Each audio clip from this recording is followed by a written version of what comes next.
वित्त विभागातून 10 वेळा तेवढ्याच करता परत येत होतं. त्यामुळे बसून त्या 2004च्या GR मध्ये सुधारणा करून उच्च माध्यमिक शब्द आम्ही टाकून घेतला. आता राहिलं मग अनुदान किती. ते काचकूच करत होते. मग ते तुमचे थोरात आहे ते बसले, मी बसलो, मंत्री बसले. म्हटलं सध्या तर 20% करा, नंतर पाहू. 1,89,00,000ची तरतूद महाराष्ट्रातल्या 87 उच्च माध्यमिक महाविद्यालयांची जे आदिवासी बहुल क्षेत्रात आहे त्यांची केल्या गेली. आता फक्त पात्र घोषित करण्याची देर आहे की ट्रायबल 1,89,00,000 खासदार सोडणार.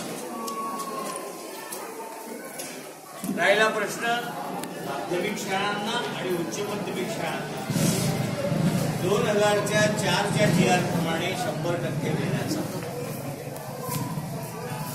या संबंधात आता कारवाई सुरू करू आणि साधारणतः जुलै ते डिसेंबरच्या मधात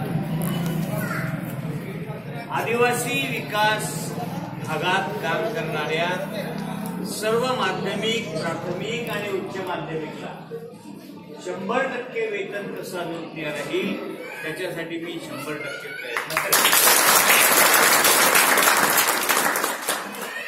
60%चं दिलं.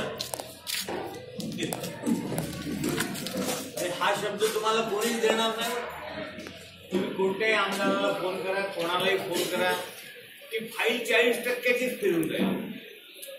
बरं, तुमच्यातले एवढे हुशार आहे टकाव, तुम्ही तर 60 सांगता, फाईल ते 40 दिलाय. म्हणजे तुमचा प्रश्न विचार.